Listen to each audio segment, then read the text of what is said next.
Welcome back to the Word on Fire Show. I'm Matthew Petrusek, Senior Director of the Word on Fire Institute and the host of the Word on Fire Show. Thank you for joining us. St. Pope John Paul II memorably observed that the Catholic Church comes from the Eucharist and that the Eucharist in turn comes from priests. As Bishop Barron noted in a recent letter to his diocese, by an inescapable logic, therefore, no priests, no church.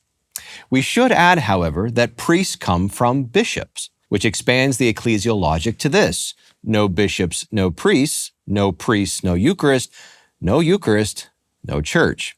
In other words, bishops not only hold an important administrative position within the church, tracing their authority back to the apostles and ultimately to Jesus Christ himself, they constitute the very sacramental and liturgical foundation of Catholicism itself. That, to say the least, is a weighty responsibility. So, what is it like to be a bishop? How does one come to hold this office? What specifically do bishops have authority over, and what don't they have authority over? What kind of relationship do they have with each other and with the Holy Father, the Pope? What are their day-to-day obligations and activities? And what are some challenges they face that both clergy and laity may not be aware of? Here to discuss what it means to be a bishop of the Catholic Church and to share his own experiences overseeing the Diocese of Winona-Rochester in Minnesota is Bishop Robert Barron.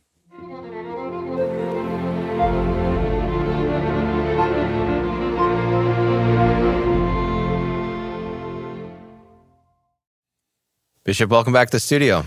Thanks, Matt. Always good to be with you. So today we're discussing a topic very close to home for you, what it's like to be a Catholic bishop. Yes. But as usual, before we get into that, what have you been up to as a Catholic bishop? Well, I guess it is a bit as a Catholic bishop because during the Thanksgiving holiday, I drove to Chicago, my hometown, and I baptized my little grandnephew. So my brother's first grandson. He's got a couple granddaughters. And that's always a joy. We're at St. Giles Church in Oak Park, which is one of, I think, great churches in our Diocese of Chicago. Beautiful, classical-looking church. And gathered there with the whole family and baptized this lovely little kid and had a great party afterwards. Now, the day of the baptism was the day that got a foot of snow in Chicago. So I was going to just drive home, but I'll spend an extra day here. But it was a great, and we had our Thanksgiving gathering at my sister's house, so it was nice. Yeah, well, the Word on Fire has put some of those pictures online. It's right. Cute kid. Oh, yeah, he is a cute kid. Yeah, his name is Barron, by the way. Barron? That's his first name. So he's Barron Warner. He's my niece's son. Barron. Yeah, Barron. It's a good name. Oh, welcome, Barron.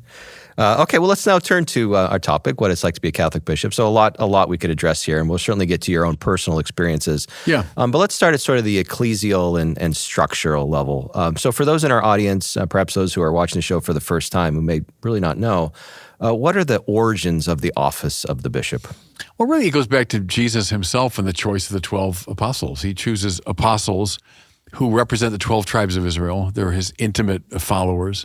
The first ones that he sends out, they're the core of the new Israel, which is the church. Among the 12, he chooses Peter, the rock upon which he'll build his church. So I'd say Peter is the head of this college. That's the beginning of bishops with the Pope as their supreme leader. So that goes right back to the Bible. You also can find in the Pauline letters, so very early on, you'll find three terms popping up. One is diakonos, and we say deacon. It just means really servant or table servant. Presbyteros, which means elder. That evolves into priest. And then episkopos, that term, which means literally overseer.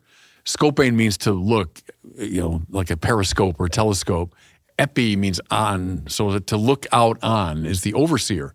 So these three offices begin to emerge, even in biblical times, right? I'd say by the late first, certainly early second century, they've become more clearly recognizable as deacon, priest, bishop.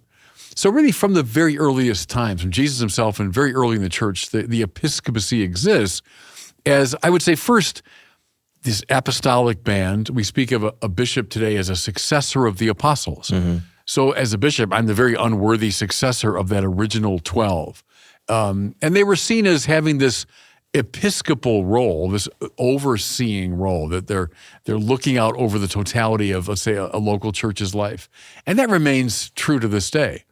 So those are the biblical roots, I'd say. Yeah, so moving from history into theology, give us a sense of sort of the, briefly in a nutshell, the theology of the bishop. What does it mean to be a bishop in relationship to the church's overall salvific work? Well, it's key because the bishop is operating as, we'd say, priest, prophet, and king. So one who sanctifies as priest, teaches as prophet, governs as king. So from the very beginning, Jesus chooses the 12 to have this role. And without them, the church loses its kind of focus, structure, meaning. Mm-hmm. So a church without bishops is not a church at all. We speak of the bishop having the fullness of the priesthood because the ordained priest also has those roles of priest, prophet, and king, but the bishop has it in the fullest sense. So I would say without bishops, there's no church. They're essential to the structure of the church. What is that remaining fullness from priest into bishop? I would just say the fullest expression of those three things. And indeed, we say every baptized person is priest, prophet, and king in his or her own way. So every father of a family sanctifies his family through prayer, mm-hmm. bringing them to Mass. Every mother is a teacher of the faith, to their kids. Think of my mother teaching me the Our Father. I still remember to this day very vividly.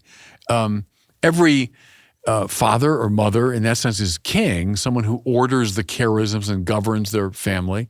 Or think of someone even in their job in the world. If they're a Christian, they're going to try to organize that work according to the principles of the gospel. So my point there is the baptized person is priest, prophet, and king.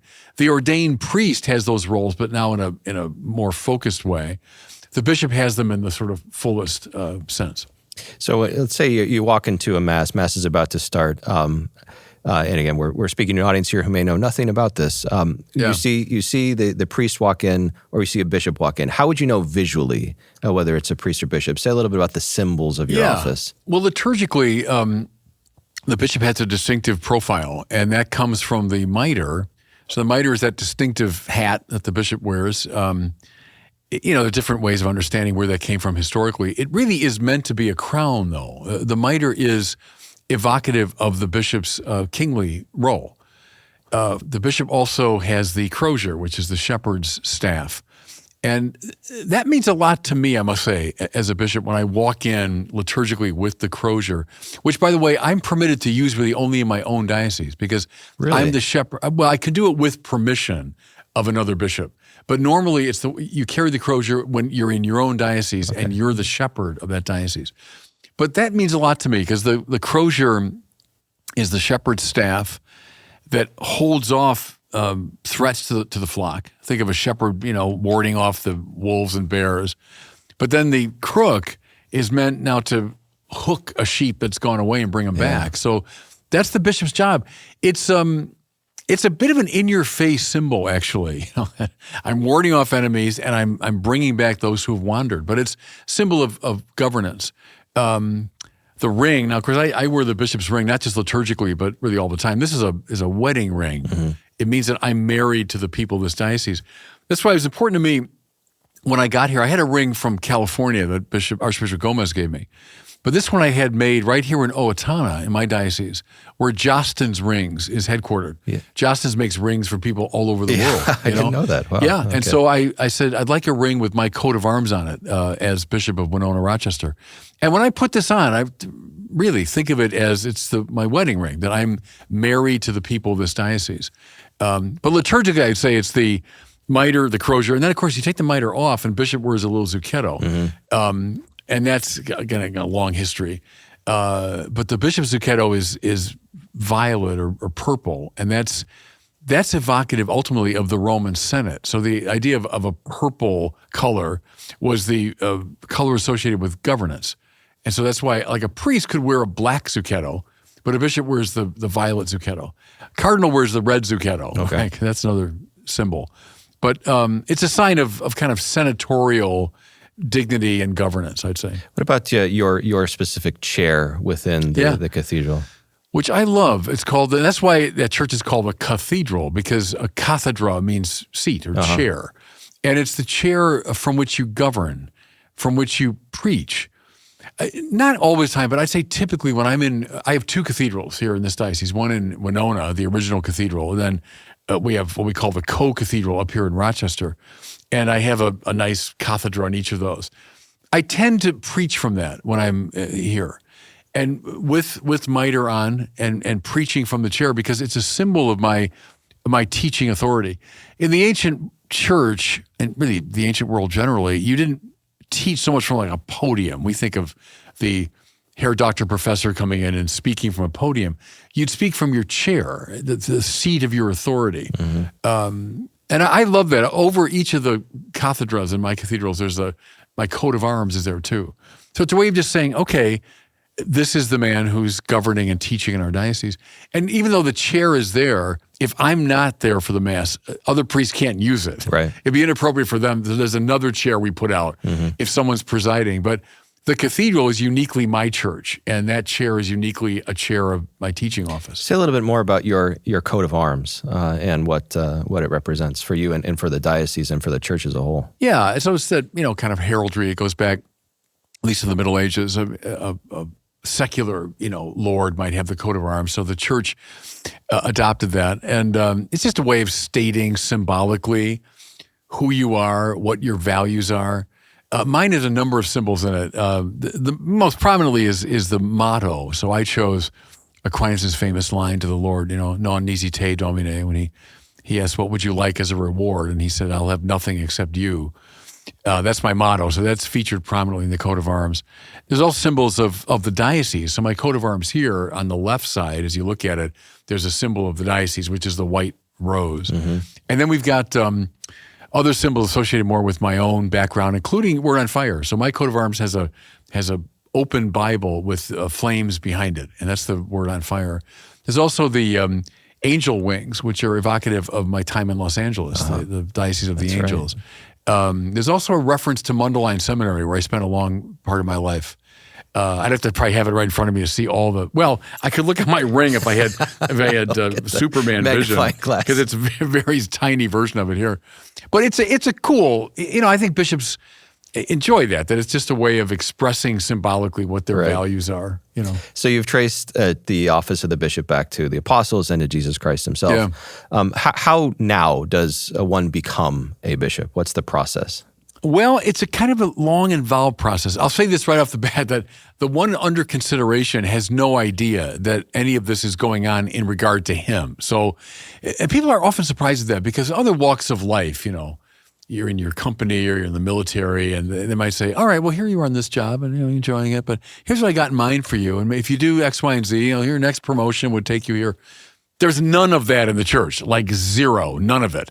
It's never discussed with you. It's all done secretly. The process basically, and I'm part of it now as an ordinary, the bishops of a province get together from time to time, and we submit names of worthy candidates, priests that we think would make good bishops. And we're under obligation to do that. So on a regular basis, to keep adding these names to a list.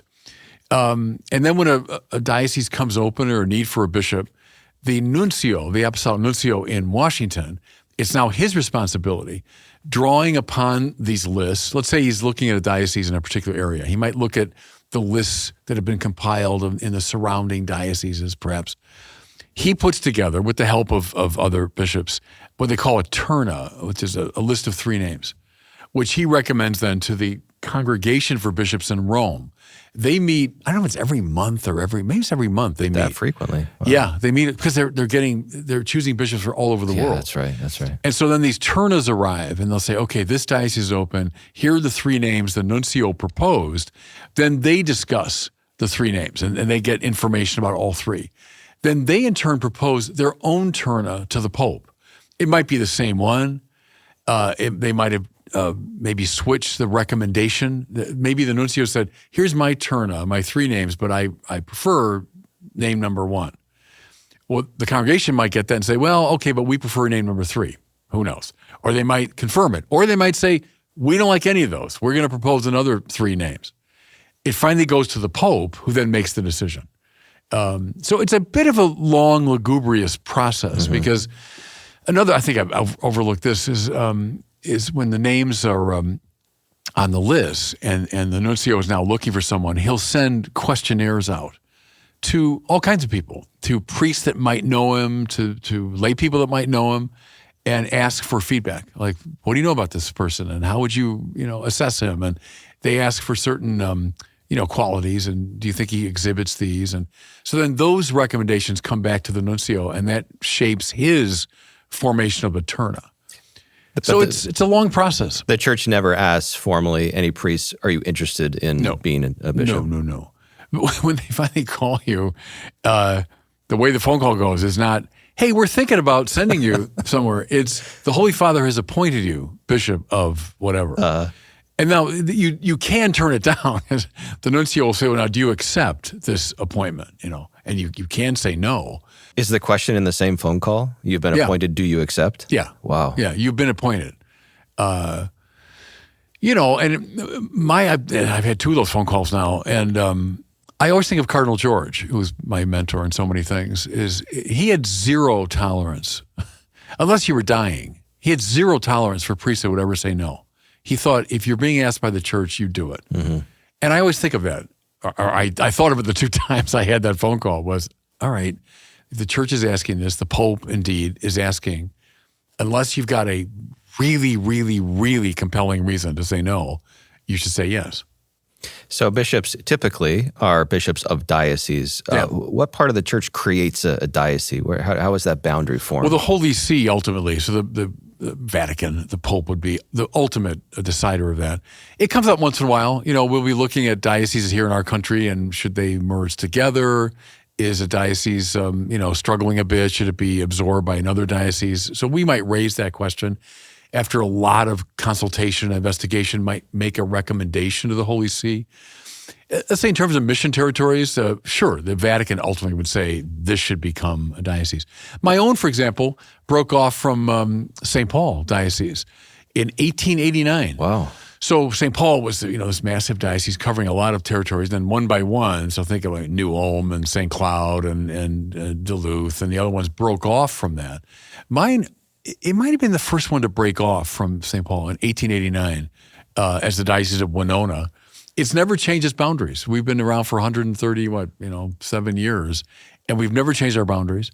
So it's up to the Holy See ultimately. When people hear the office of bishop and they hear the office of archbishop, what is the relationship between those two designations? It just means that you're a bishop of an archdiocese, which just means a bigger diocese. Mm-hmm. So in our country, is it 25? Maybe they're archdioceses, usually associated with a bigger city. And then the archbishop is the metropolitan, we call him, of the suffragan bishops or suffragan dioceses around him.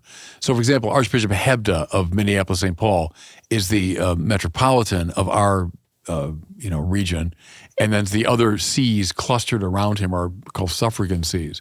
So we meet in that capacity frequently with him, and he doesn't really have juridical authority over the suffragan dioceses. So the bishop in his diocese does have kind of a complete authority. I don't have to go to Archbishop Hebda and say, may I do X, Y, and Z. Really, when you're a diocesan bishop, your one superior on earth is the Pope. Now, when I was an auxiliary bishop in L.A., and then indeed I had a superior, namely Archbishop Gomez, I was providing auxilium help to him. But now I'm bishop of my own diocese. I have one superior on earth, which is the Pope. Now, the Pope has a representative here, his nuncio. Rarely is the Pope, going to be asking a direct question to me or anything. So he has a local representative, the nuncio. But the Pope is my only authority on earth. What are the pillars of that authority that you have? Well, you could put it in terms of executive, juridical, and legislative. The bishop can make law in his diocese, not in contradiction to the universal law of the church, but can make particular law in his diocese. He's a judge. So judge in the canonical sense, and he has executive authority. So it's up to me to make these decisions about how the diocese is governed. Now, I do so through lots of consultation, after lots of consultation. It would be a foolish bishop who would just start making arbitrary decisions, or dictatorial mandates. you're in dialogue with all kinds of different people. But finally, the buck stops with you. That's true. And you do have that kind of executive authority in your own diocese. There's no other bishop that can tell me what to do in my diocese. No cardinal can come sweeping in and say, no, I'm unhappy with the decision you made about this parish or something. It's none of his business. The bishop has that juridical, executive, and legislative authority in his own diocese. When people hear of the word chancery and they hear that, Bishop Barron has an office in the chancery. What is the chancery and how does that relate to your governance of the diocese? It just means the executive, where the offices of the diocese are housed. So it's called the pastoral center sometimes in dioceses. When we built a new one, when I got here, we were headquartered still in Winona, and it's a long story behind that, but I ratified the decision to move to Rochester, where we are right now. And then through the help of these wonderful donors, we built a new chancery. And I just said, I think that's a better name than pastoral center. My fear there is that I think every parish is a pastoral center. I think what that building is, it houses the offices of those who have a kind of governing authority in the diocese. So that's where I would go, not every single day, but, I'd go frequently for part of a day during the week and do my kind of official governance from that building. So governing a diocese, of course, has many, many tasks associated with it. What would you say are your most essential tasks as bishop? Well, I put it in terms of priest, prophet, king. That to me is the most helpful. Okay. So as priest, I'm the chief liturgist of the diocese. I'd be the one who leads this diocese in prayer. And a lot of my job, when I think about it, if you go through a typical year as bishop, a lot of my job is presiding at Mass, at the Eucharist, presiding at prayer services, presiding at confirmations. I'm the chief sacramental officer of the diocese. My job is to administer the sacraments. Now, I do it through the priests who are my auxiliaries in that sense, right? The priests who are helping me in my ministry. But it's my job here to be the leader of prayer, the chief liturgist, the chief sacramental officer. And that is a lot of my time. When I go to a place, in my diocese, a parish, or I go to a hospital, I go to a school, very typically I say Mass. Not all the time, but very typically I'd say Mass. Think of a confirmation, and that's a Mass, So a lot of my job is leading people in prayer. So priest. Secondly, prophet. I've said this, when they ask the last bishop, well, what are you looking for in a bishop candidate?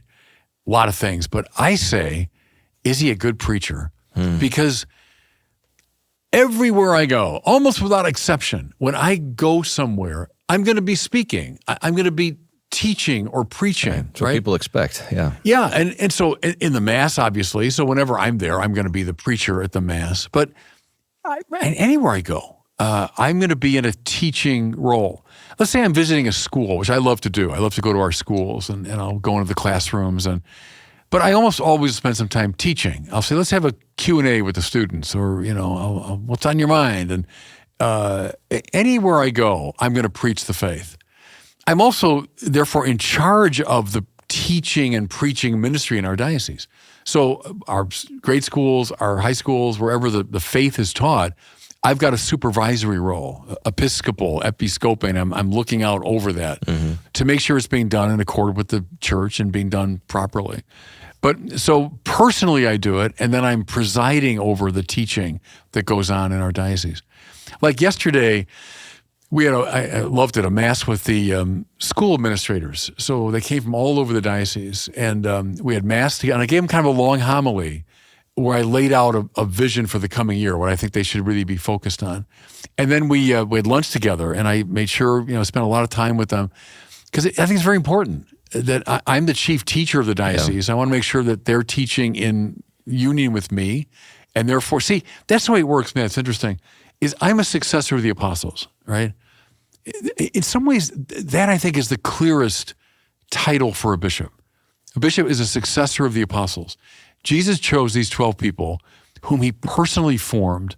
They watched him at close quarters. They listened to him. They were shaped by him. And then by the laying on of hands, they chose their successors, who chose their successors, their successors. My task, in a way, as bishop, is to link this local church of Winona-Rochester to the apostles, to make sure the apostolic faith is being taught, preached, exemplified, presented liturgically, etc. Right? So I'm priest, prophet, and then lastly, here's where the chancery comes in. I'm king, which means it's good to be king.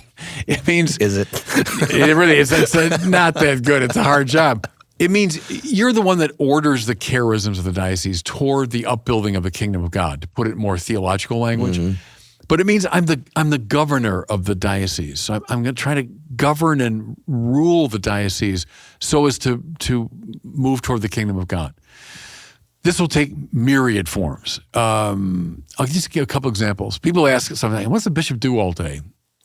Well, I've talked about the liturgical and the teaching, but I have my presbyteral council that meets on a regular basis. That's 2 to 3 hour meeting where I meet with representatives of the priests of our diocese, and they report to me on what's on the mind of the priests, what are they concerned about. I try to convey what I'm interested in, so we talk for several hours about that. We have a deans meeting, so deans now that represent the deaneries of my diocese, they'll give me a sense of, okay, what's going on, who's sick, who's got a problem, who's worried about what, I also meet with my finance council. Now, I'm not a finance guy, I'm a theologian, but look, I'm the king of the diocese, which means I'm the chief financial officer. I'm responsible ultimately. Now, I have a CFO, thank God, who's really good at the nuts and bolts of money, but I got to be at those meetings. So how are we doing financially? Are we in the black? Are we making money? So I have those meetings. We have a seminary in our diocese, IHM, which I'm very proud of. IHM is a finance council meeting that I have to attend. So I go to Winona for that one. We have a pastoral council that I meet with on a regular basis. We have my cabinet. So about once a month, I meet with some of the top figures in the diocese who are like a board of advisors to me, right? And I try to get a feel from them of what's going on in the diocese. Whenever I'm in the chancery, I have a wonderful assistant, and I'll say, okay, let's do a little work. And for me, that means she's going to bring in piles of mail, email, other forms of communication from all over the place. And this touches on my Word on Fire thing, because of my Word on Fire, I've got people writing from all over the country and all over the world. Right. But she'll bring all this in, and then we go over it. So I read every letter, every email that comes through. She might help me with organizing some of that. But then I will give her instruction of how best to respond or whether to respond and so on. And then she'll bring in documents I have to sign. Another meeting I have as king would be the consultors meeting. This one is for a financial investment in a parish above a certain amount. It has to get the approval of the bishop. So I have a college of consultors who advise me on that. And we get reams of papers about a roofing project or about a paving project, or we want to buy a new building for the parish. And people come in and they report on that. And we look at all the material. And you have to approve that. Finally. But see, the board of consultors, their job is to help me with that. So at the end of that meeting, I don't vote because I'm receiving the consultation, but they vote and say, we approve or we don't approve this. And then I take all of that and make a decision and say, okay, we're going ahead with this project. So that's a meeting that might take 3 hours to go through all those requests. There are priests that want to see me, right? So things that will never appear on a public calendar at all, but priests that want to see me about something. They're struggling, or there's a difficulty, or there's a concern, and they make an appointment to see me. So that's what I'll do often when I'm at the chancery. Typically, when I'm at the chancery, we have Mass at 8:30, and I'll say that Mass, and I like doing that, just to, the bishop's connected to his team there. Mm-hmm. And then I'll kind of make my way through the administrative day. But a lot of my days, too, it's getting places, to get to, let's say, a parish where there's going to be a confirmation, there's going to be a liturgy. That might be half hour and 20-minute drive, maybe. I don't have a driver in this diocese, so I drive myself around. Hour and 20 minutes, the event, and then usually a meal or something afterwards, and then the drive home. That could be much of the day, just getting to something like that. So priest, prophet, king would sort of cover all the different things I do as a bishop. At a more sort of personalized level, so you've given us the theology of the bishop, the history of the bishop. What's your, if we could even use maybe a secular word, what's your management style? How do you approach all of this kaleidoscope of different questions and problems you have to address in such a way where you feel like you're addressing it as it should be addressed? Yeah, well, you delegate a lot, and there are a number of people I've mentioned now, obliquely anyway, that I would delegate things to. I also have a vicar general, so every bishop has a vicar general, which is a priest who's second in command, basically, and has indeed canonically a fair amount of the bishop's authority. I've got a great vicar general, and we meet on a regular basis, and I might say to him, like, could you take care of X, Y, and Z for me? And he's at most of these meetings that I've been describing. So he and I might talk afterwards, like, okay, what's the best way for us to address this? I go back to Cardinal George, who's again my mentor, and he died before I was made a bishop, so I never knew him as a bishop, but he used to say to bishops, pay attention to your councils. So the presbyteral council, the pastoral council, the review board, pay attention to them. You are the king. Yes, we're not a democracy, right? But pay attention to the people that are around you that can help you govern, And I've tried to take that into consideration. It's a balancing act. Years ago, the nuncio said something I think is really right. He goes, it's a bad bishop who's spending 9 to 5 days a week in his chancery. I think that's true. I don't know what other bishops are. I would have maybe a couple of days a week. I would be like the whole day in the chancery, maybe the part of a day sometimes. But my job is not to be 9 to 5 behind my desk in the chancery. My job is I'm shepherd of the diocese. So being out among the people and the priests is super important. And the ministry of presence. See, the bishop has this administrative role and practical role, but a lot of it's symbolic. That when you show up, let's say I'm in a parish 3 hours from here, and like now it's wintertime. I can't go out there in the west in the really bad weather, but in the summer I was out there a lot, like 3 hours from here, and I show up and I got mitre and crozier and vestments. That's an important moment. Yeah, it's saying, okay, this parish, way out in western Minnesota near the South Dakota border, is linked through me to the apostles, and that links them to Christ, who chose the apostles. And that's not any kind of self-aggrandizing statement on my part. It's a symbolic reality. So physically getting out to a lot of parishes and places is important. Right. Like you go to a parish and you say mass, you preach and all that, and then there's always in the church basement, there's going to be a reception of some kind. Well, it's very important for me to go to those and to just be there. And you will indeed hear some people say, hey, Bishop, I want to talk to you about something. But typically, no. Typically, it's just people, they're happy to see you, and you're there to give encouragement and to remind them of their link to the wider church. Mm-hmm. So that's a big part of the job. It's ministry of presence. I'm sure we will get this question, so it's important for us to address it. The language of the conference of bishops, and of course you're part of the USCCB, the United States Catholic Conference of Bishops. What is a conference of bishops, and what authority do these conferences have, especially in relationship to the German Conference of Bishops, which has been circulating in relatively recent years? Yeah, I mean, to be blunt, a conference doesn't have that much authority. The bishop in his diocese has the authority, and it's under the Pope. Okay. If the president of the USCCB called me up and said, I want you to do something in your diocese, I could tell him no. He has no authority over me that way. Now, I'm not bad-mouthing the conference. The conference is a good thing, that we come together on a regular basis. I just got back a few weeks ago from the USCCB, and it's good. We see each other. That's the best part of it. We see each other. We talk both formally and informally. We have the meetings, and we cover different topics that we think will be of general interest to people. The whole purpose of the conference and its bureaucratic apparatus is to help individual bishops do their job better. Okay. So I've been chair of 2 committees, evangelization, and I just finished as chair of laity, marriage, youth, and family life. The whole purpose, and I think our committees did it pretty well, is to provide resources, material, information that help the individual bishops in their diocese to be better evangelizers or to serve young people and family life better. And that's what we did. So when we produced documents or, I got up on a number of occasions at the meetings to give presentations about evangelization, or like in my second chairmanship, we're doing a document on persons with disabilities, a document on mental illness, and we had a session with the whole floor. So tell what's on your mind about this, and we had a wide-ranging discussion. We sponsored roundtables and so on. The point is, I don't have the authority to tell another bishop, you got to do this. I'm trying to provide help to him. And I think the conference does that, But the main value of it is we get together, we get to know each other. Many times, I've been a bishop for 10 years now, ordinary for a little over 3.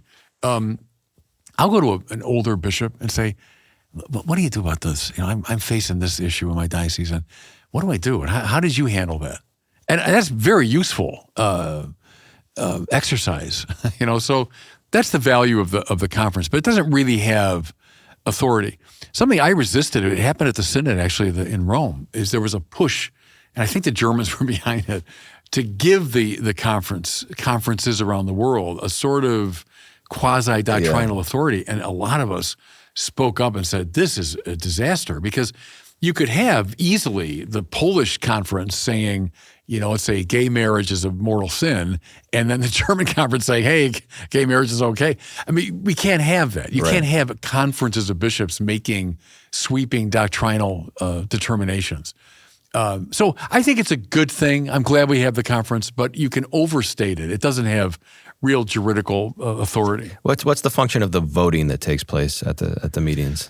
Well, we vote for different things. We vote for our own officers, so that happens. We vote for committee chair, so that's okay. That's kind of life within the conference. What else do we vote on? Like a document, let's say, has been prepared, and we might vote, like we approve that document. Okay. It's the conference's way of saying, yeah, we think this is a good thing. We approve of it. And now we urge individual bishops to use it, Now, again, an individual bishop, it happens. The conference might come out with a statement on, young people. And an individual bishop might say, I don't like it. I voted against it. I'm never going to implement that in my diocese. That's his prerogative. But, I think typically bishops say, okay, good, that's helpful, and I read the document. I think it'll help my people who do youth ministry. Good. But it doesn't usurp in any way the particular authority of a local bishop. Well, it's just about time for our listener question, but before we turn to that, Bishop, you do a lot of work online, and I'm sure you encounter all sorts of false stereotypes about bishops and the work that you do.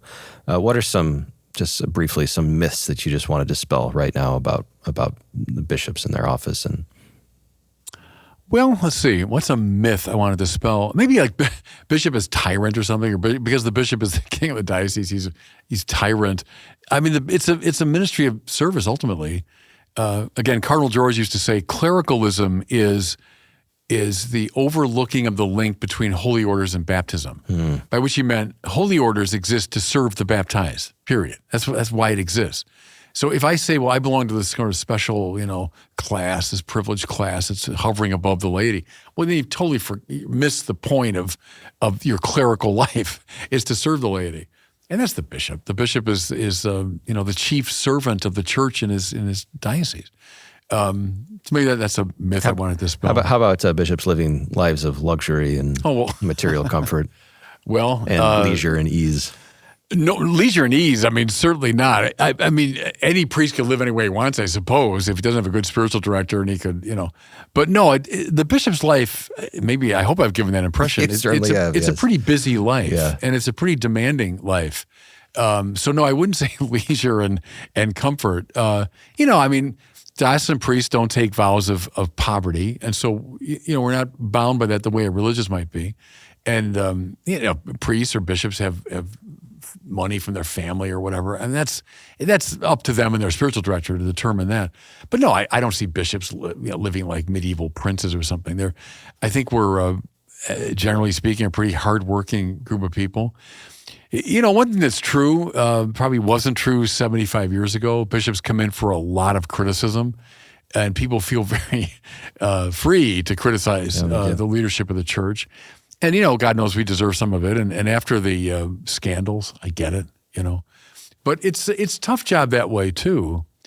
One thing I've certainly heard this from our present nuncio and others is, there are a number of people that they're appointed bishop and they say, I don't want it. I don't want it. And again, I kind of get it. As you look at the life, I can see someone saying, look, I don't want all that aggravation. I don't want all that pressure. Okay, and that's their prerogative. Someone can turn it down. But I don't think you're saying, oh boy, I got a life of ease and luxury now. I'm a bishop. I think on the contrary.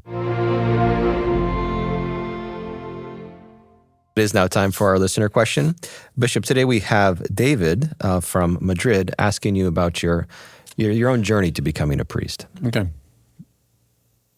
Hello, my name is David, Madrid, Spain, and what made you become a priest? I was in it for the money. No, I'm teasing. It's a great question, and it's one that every priest answers in a way before the Lord. I felt called, and I felt called through St. Thomas Aquinas. And I've told that story. I won't tell it again, but as a high school kid, through Aquinas, I became deeply interested in religious matters and issues, and it was an interest of the mind. But then through people like Thomas Merton, whom I read as a young man, it became much more a matter of the heart. And then I was kind of led by steady steps from that into the idea of, well, I should really give my whole life to God. So I'd say it started when I was about, I don't know how old David is, but when I was about 14 is when I started the journey, and with some stops and starts along the way, but kept that journey all the way till this moment. Well, thank you, David, for reaching out to us. If you would like to ask Bishop Barron a question for a future Word on Fire episode, please visit askbishopbarron.com. Again, that's askbishopbarron.com. We always love to hear from you. Well, thank you, Bishop. I learned a lot from this conversation. Oh, good. So thanks for all your insights. Look forward to the next one. Appreciate that. Thanks, man. That does it for us today. Thanks for joining us on the Word on Fire show. If you're interested in learning more about how Word on Fire can help you grow closer to Christ, become a better evangelist with and for others, and work for the common good, consider joining the Word on Fire Institute. Check us out at institute.wordonfire.org. That's institute.wordonfire.org. And we'll see you next time.